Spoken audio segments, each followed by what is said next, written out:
नमस्कार साथियों, आप सभी का स्वागत है। और जैसा कि आप लोग देख सकते हैं, ये आपको मैंगो देखने को मिल रहा है। तो ये नेचुरल ऑर्गेनिक मैंगो है साथियों। जैसा कि आप लोग देख सकते हैं, आपको अभी ये कच्चे आम देखने को मिल रहे हैं। अभी यही हाल है, क्योंकि जो मार्केट में आम मिलता है वो जाहिर सी केमिकल से बात है कि पकाया जाता है। और बाकी अभी आप देखेंगे तो कच्चे हैं। फिलहाल 10 दिन के अंदर ये सब पक जाएंगे, क्योंकि बारिश हो चुकी है। बारिश होने के बाद आप लोग जानते हैं, जैसे ही बारिश की बूंदें पड़ती हैं उसके बाद आम हो गया, जामुन हो गया, खजूर हो गया, गांव वगैरह में जो खजूर होता है उसकी बात कर रहे हैं, वो सब पक जाते हैं। और बाकी आप देखेंगे तो ये सुबह सुबह का व्यू है साथियों। तो इससे आप अनुमान लगा सकते हैं कि पूरा का पूरा मानसून की जो दस्तक है वो प्रयागराज में काफी भयंकर तरीके से हो चुकी है। और सही बताया जाए तो मई का महीने में इतना ज्यादा गर्म था, इतना ज्यादा। अब सोचिए जून का ये लास्ट अब चलने ही वाला है, क्योंकि अब आज 20 जून हो गया। 20 जून के बाद 10 दिन बचते हैं इस महीने के। तो लगभग सही है, ठीक ठाक टाइम पे मानसून आ चुका है। मतलब ये कहा जा सकता है, जो पहले 25 जून के बाद लोग अनुमान लगाते थे कि 25 जून के बाद मानसून आएगा, तो इस बार सही टाइम पे आ गया है। और आप देख सकते हैं कुछ इस तरीके आपको व्यू देखने को मिल रहा है। ये सुबह सुबह का मॉर्निंग व्यू है साथियों। और ये मैं आ चुका हूँ न्यू ब्रिज के पास, और देख सकते हैं कुछ ऐसा आपको देखने को मिल रहा है। अभी हम लोग ऊपर की तरफ चलेंगे, और बाकी आप देखेंगे तो ये संगम जाने के लिए जो रास्ता ज्यादातर हम जाते हैं इसी रास्ते से संगम, और ये सरस्वती घाट जाने के लिए साथियों। मिंटो पार्क के जस्ट पीछे की जो रोड है ये मनकामेश्वर और सरस्वती घाट लेके जाती है। बाकी आप देखेंगे तो सामने आपको न्यू ब्रिज देखने को मिल रहा है।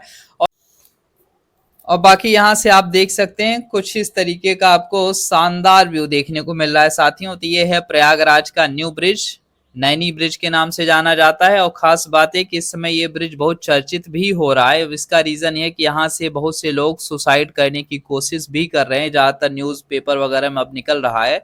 तो ये गलत तरीका, सुसाइड वगैरह देखिए किसी भी कंडीशन में कभी भी नहीं करना चाहिए, हमारा तो यही मानना है। क्योंकि देखिए लाइफ एक बार मिलती है, तो उसे सही तरीके से एंजॉय करिए और बेहतर रहिए, खुश रहिए, हैप्पी है ना। बाकी सुसाइड कोई ऑप्शन नहीं होता है कि सुसाइड कर लेने से सब कुछ ठीक हो जाता है, ऐसा कुछ नहीं है।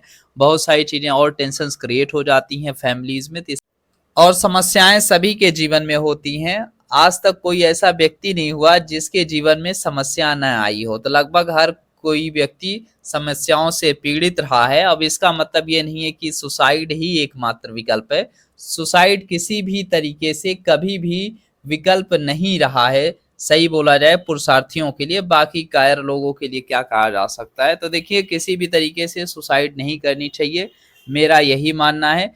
खुद को सेल्फ मोटिवेट रखिए कि आप हर काम कर सकते हैं। बस ये है कि आपको अपना प्रयास निरंतर बनाए रखना है, ये आपको याद रखना है। बाकी आप देख सकते हैं कुछ इस तरीके का आपको पूरा का पूरा दृश्य देखने को मिल रहा है साथियों। तो ये सुबह सुबह का टाइम है, और आप देखेंगे तो पूरा आसमान में बादल छाए हुए हैं। और आज आई थिंक हमें लगता है कि बारिश भी होगी, लेकिन बारिश का जो टाइम होगा तो लगभग दूसरी टाइम होगा।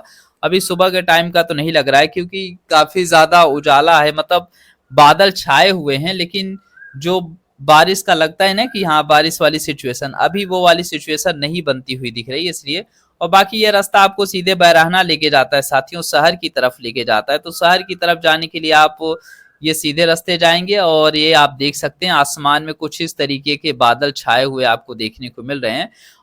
तो जब इस तरीके का मौसम हो जाता है ना साथियों, तो इस समय सिर्फ घूमने का, सिर्फ यात्रा करने का मन करता है। चाहे आप ट्रेन से सफर कर रहे हो, या फिर आप नदी के किनारे बैठे हो, या फिर आप कहीं घूम रहे हो, मतलब ओपन स्पेस एरिया में, तब काफी अच्छा लगता है। शहर वगैरह के अंदर, आप सिटी के अंदर फंसे पड़े हैं, तब काफी ज्यादा खराब फील होता है।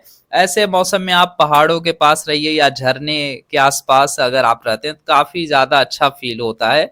और जब धूप निकलती है ना, सही बताया जाए धूप के टाइम में तो आप कहीं भी रहेंगे तो खराब ही लगेगा, लगेगा कमरे के अंदर रहो, ज्यादा बेटर है।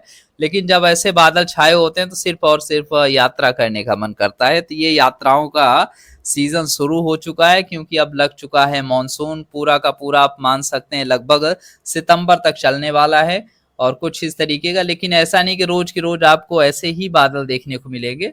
और जो मानसून का टाइम पीरियड होता है कि लगभग सितंबर तक होता है, तो सितंबर तक आपको मतलब बारिश होगी, धूप होगी, इस तरीके का पूरा काल चक्र चलता रहेगा।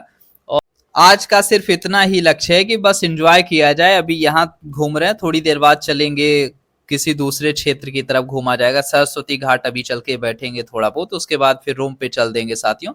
और यहाँ आप देख सकते हैं कुछ इस तरीके का आपको पूरा का पूरा व्यू देखने को मिला है। बस एक चीज आप देखेंगे, ज्यादा भीड़ देखने को नहीं मिलती। सुबह टाइम अगर आप आते हैं ना तो ज्यादा भीड़ आपको देखने को नहीं मिलती है। हाँ, अगर आप चाहते हैं भीड़ हो तो फिर आप शाम टाइम आइए, ज्यादा बेटर रहता है। शाम टाइम आपको ज्यादा भीड़ देखने को मिलती है, क्योंकि ज्यादातर जो लोग होते हैं वो सब फ्री हो जाते हैं, बस हमें छोड़ के। क्योंकि हमारा टाइम जो होता है बिजी टाइम, वो शाम टाइम होता है, फिर हमारी ट्यूशन स्टार्ट हो जाती है। तो फिर रात के 9 बजे ही फ्री होते हैं, तब तक में यहाँ पूरा भीड़ जो होती है वो खत्म हो जाती है। भीड़ लगभग वही जो आती है तो 6 बजे से आप मान सकते हैं 6 से 8 के बीच आप देखेंगे तो यहाँ पे आपको भीड़ देखने को मिल जाती है। हाँ, जिस दिन बादल होते हैं उस दिन आप आएंगे 5 बजे भी, तब भी आपको भीड़ देखने को मिल जाएगी। बाकी आप नीचे देखें तो कुछ इस तरीके का व्यू देखने को मिल रहा है। यहाँ पे आपको नाव वगैरह देखने को मिल जाती है। जस्ट पुल के नीचे ही आप देखें तो कुछ इस तरीके का शानदार व्यू देखने को मिलता है साथियों।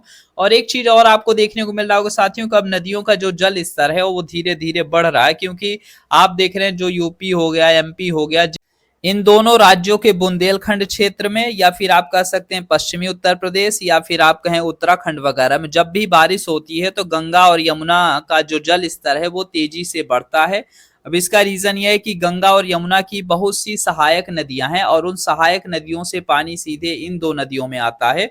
और फिर लास्ट में जो यमुना नदी है, इनका पानी भी आप देखेंगे आगे चल के संगम में क्या होता है, गंगा नदी में मिल जाता है। यही वजह है कि आप देखेंगे तो ये जो छोटी छोटी नदियां आके गंगा यमुना में मिलती हैं, और इन्हीं नदियों की वजह से गंगा यमुना का जो जल स्तर है काफी ज्यादा बढ़ जाता है साथियों। और बाकी आप देखें तो कुछ इस तरीके का आपको व्यू देखने को मिल रहा है। ये काफी शानदार है, ये बोट क्लब रोड से इस वीडियो को बनाया गया है। और बाकी आप देख सकते हैं कुछ इस तरीके का आपको शानदार पार्क देखने को मिल जाता है, जो कि इसे 2024-25 में ही बनाया गया है, महाकुंभ के टाइम में। बाकी मिलते हैं अपने नेक्स्ट वीडियो में साथियों, तब तक के लिए आप सभी को राम राम साथियों।